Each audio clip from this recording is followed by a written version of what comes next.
Classification of element पढ़ा है, वहाँ से भी कुछ चीज़ें यहाँ पर एडअप होगी। अब देखना अपन आयोनिक बॉन्ड की बात कर रहे हैं। आयोनिक बॉन्ड कैसे बनता है? जब भी पॉजिटिव और नेगेटिव आयन्स हैं वो उनके बीच में जब बॉन्ड बनता है तो ऐसे बॉन्ड को हम क्या बोलेंगे? Ionic bond. For example NaCl, sodium और क्लोरीन की बात कर रहे हो आप, तो सोडियम का एटॉमिक नंबर 11, इलेक्ट्रॉनिक कॉन्फ़िगरेशन क्या होता है? 281 होता है, एक इलेक्ट्रॉन लूज करता है। क्लोरीन का 17 287, ये एक इलेक्ट्रॉन गेन करता है। जो गेन करता है वो क्या कहलाएगा? एनायन। जो लूज करता है वो कहलाता है केटायन। समझ में आई बात? ये एक इलेक्ट्रॉन गेन, इससे पूरा का पूरा दान दे दिया, इससे पूरा का पूरा गेन कर लिया, तो NaCl बना। NaCl के बीच में जो बॉन्ड होगा उसे हम क्या बोलते हैं? Ionic bond. और जब भी मोलिकुलर मास निकालेंगे उसको क्या बोलते हैं? फॉर्मूला मास बोलते हैं, मोलिकुलर मास नहीं बोलते हैं। आयोनिक कंपाउंड्स का जो मोलिकुलर मास टाइप कंसेप्ट होता है उसके लिए शब्द लिखा जाता है फॉर्मूला मास। चैप्टर 1 में पढ़ लिया था अपन ने। समझ में आई बात? सो यहाँ पर क्या लिखा हुआ है? आयोनिक बॉन्ड क्या होता है? जब बॉन्ड बनता है पॉजिटिव और नेगेटिव आयन में, अरेंजमेंट जो होते हैं पॉजिटिव और नेगेटिव आयन के किसी भी सॉलिड में, तो वो कंपाउंड कैसा बनाएंगे? लेटाइस क्रिस्टल बनाएंगे। लेटाइस क्रिस्टल बनाएंगे मतलब किस इस तरह से कोई कंपाउंड हो गया, मान लीजिए सोडियम के जो एटम्स है वो कॉर्नर पकड़ लेंगे और बीच में कौन आ जाएगा? क्लोरीन आ जाएगा। इस तरह से ये होता है लेटाइस स्ट्रक्चर का मतलब। आयोनाइजेशन एंथैल्पी जो है वो हमेशा एंडोथर्मिक होगी। एंडोथर्मिक मतलब आपको हीट या एनर्जी देनी पड़ रही है। समझ में आ रही है बात? सो भैया जब भी आप किसी भी इलेक्ट्रॉन को निकाल रहे हो, निकालने के लिए क्या करना पड़ता है? एनर्जी देनी पड़ती है। उस एनर्जी को बोलते हैं आयोनाइजेशन एंथैल्पी। क्या बोलते हैं? Ionisation enthalpy.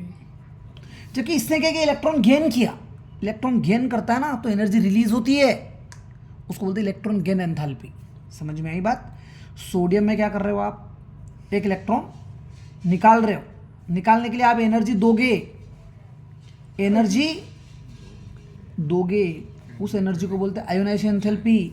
और वो क्या होगी?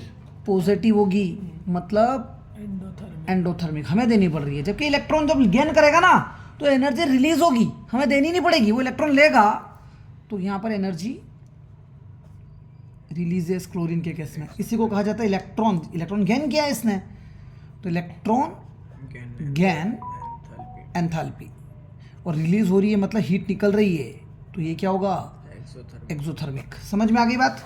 तो यहाँ से हमें समझ में आया कि आयोनाइजेशन एंथैल्पी जो है वो एक्सोथर्मिक होती है और इलेक्ट्रॉन गेन एंथैल्पी जो होती है वो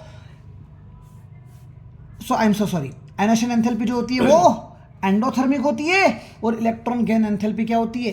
एक्सोथर्मिक। सुनना मेरी बात, अब शब्द एंडोथर्मिक भी होती है। कैसे? हम बात कर रहे हैं हीलियम का, बात कर लो, नियोन का बात कर लो। जैसे नियोन का एटॉमिक नंबर 10 होता है तो इलेक्ट्रॉनिक कॉन्फ़िगरेशन क्या है? 2 और 8। अब ये तो फुल्ली फिल्ड है ना, जब इसको जबरदस्ती इलेक्ट्रॉन गेन करवाओगे आप, जब हीलियम इलेक्ट्रॉन गेन करेगा तो इसमें तो करेगा नहीं, वो नेक्स्ट में जाएगा।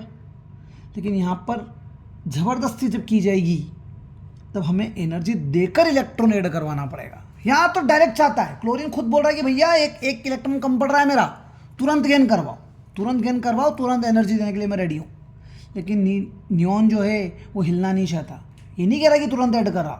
मतलब एक क्लास ठसाठस भरी हुई है, उसमें एक बच्चा और घुसेड़ोगे तो एनर्जी रिलीज थोड़ी होगी।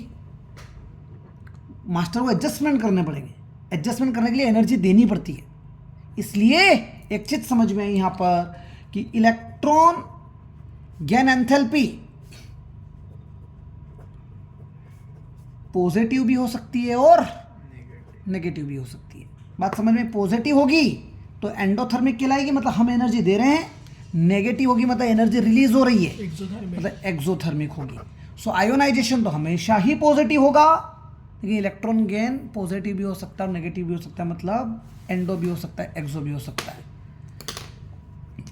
अब मान लीजिए कि भैया इलेक्ट्रॉन गेन एंथैल्पी की वैल्यू आई -786 किलो जूल पर मोल। समझ में आ रही है बात?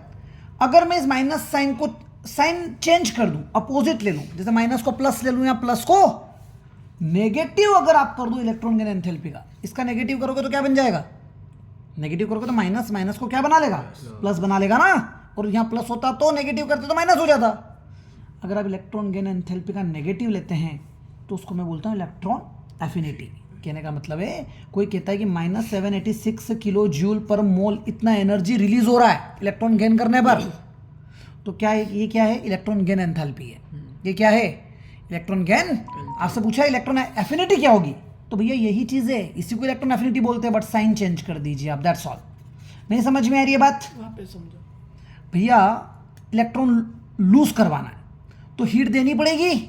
आप हीट दे रहे हो, आप हीट दे रहे हो, मान लीजिए कि पर मोल, एक मोल के लिए आपने हीट दी 780 किलो जूल, पॉजिटिव, मतलब वो आयोनाइजेशन एंथैल्पी है, वो पॉजिटिव रहेगी। लेकिन कुछ केसेस ऐसे हैं जहाँ इलेक्ट्रॉन गेन करता है, इजीली गेन कर ले तो वो रिलीज करेगा, उसको हीट देने की जरूरत ही नहीं है, तो माइनस है। जहाँ पर भी हीट के आगे, एनर्जी के आगे, जैसे किलो जूल पर मोल के आगे माइनस साइन आ जाए तो वो एक्सोथर्मिक का कंसेप्ट है। लेकिन हीलियम, नियॉन, जिनके outer most shell completely filled है, वो इलेक्ट्रॉन अगर गेन करेगा तो वो थोड़ी कर रहा है, हम जबरदस्ती करेंगे ना, हम जबरदस्ती करेंगे तो हमें एनर्जी देनी पड़ेगी बाहर से। तो यहाँ पे समझ में आता है कि इलेक्ट्रॉन गेन एंथैल्पी पॉजिटिव भी हो सकती है और नेगेटिव भी हो सकती है।